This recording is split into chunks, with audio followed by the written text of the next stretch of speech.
Bonjour mesdames, mesdemoiselles et messieurs de la communauté Songé ainsi que tous nos sympathisants. Ejina Diane de Nambungo Imulenda, Nenu Munayi. Comme promis lors de nos précédentes leçons, nous allons voir aujourd'hui comment est-ce que nous pouvons former le masculin et le féminin des noms communs des personnes. Je vous rappelle que le genre n'existe pas pour les noms de choses en Kisonge.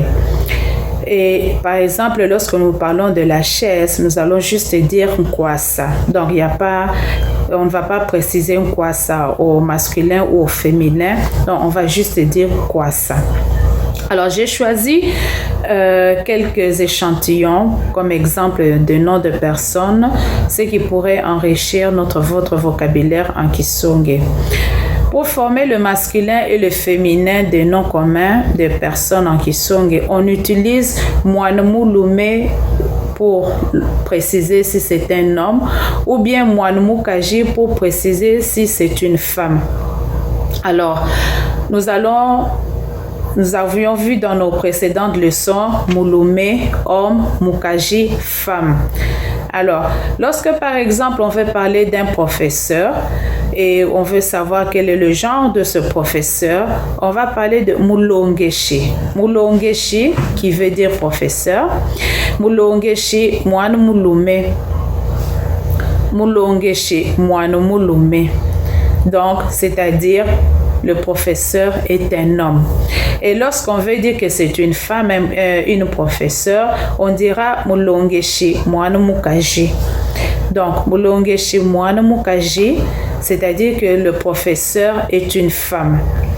Une policière, on parle d'un Pulushi. Pulushi, est-ce que c'est une femme ou un homme? Pulushi Mwana Mukaji. Donc, c'est une femme. Si c'était un homme, on dira Pulushi Mwana Mulume. Alors, c'est ce qui fait la distinction du genre féminin ou masculin. La chambre, par exemple, des filles, comme on ne sait pas toujours les chambres, on peut dire chambre Abana Bakaji. Chambre Abana Bakaji, cela veut dire que c'est la chambre des filles. Et pour les garçons, on dira la même chose, chambre Abana Balume. Donc, c'est ça qui va différencier. On veut aussi parler des lycées, qui sont les écoles pour les filles. On dira Kalasa Kabana Bakaji. Kalasa Kabana Bakaji, il y a aussi les écoles où il n'y a que des garçons. On dira la même chose, Kalasa Kabana Balume. C'est comme ça qu'on peut différencier. Lorsqu'on veut parler maintenant de nos frères ou de nos sœurs que nous avons, on dira Mwina Wande. Mwina Wande, c'est mon petit ou ma petite. Ça peut être sœur ou frère, Mwina Wande Mukaji, c'est-à-dire ma petite sœur, ou bien Mwina Wande Mulume, donc le petit frère. Je peux donner un exemple, Mwina Wande Mulume et Kananga Mou France. Donc, mon petit frère habite en France. La femme qui est Mukaji, on peut parler d'un accouchement. Alors, on dira la femme a mis au monde Mukaji Batanda. Mukaji Batanda, ça peut être la femme d'un frère, d'un cousin, d'un ami, d'un voisin du quartier. On dira toujours Mukaji Batanda. Alors, je vais vous laisser traduire cette petite phrase en Kisonge. Ma petite sœur a mis au monde.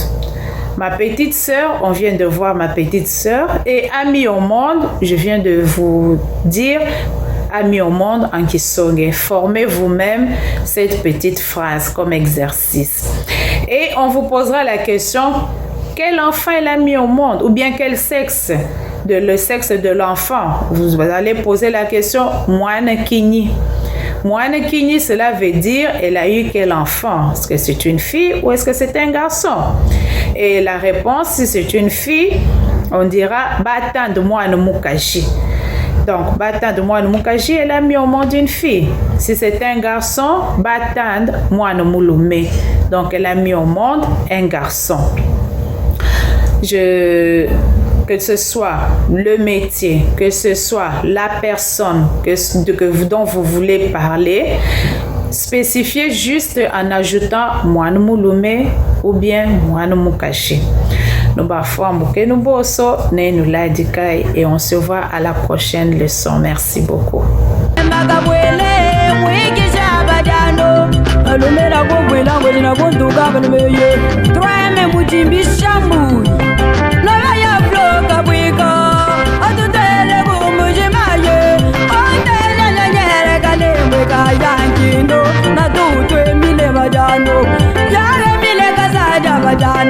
Aku bashimike bela banzala batomba kujaji mi kutolo so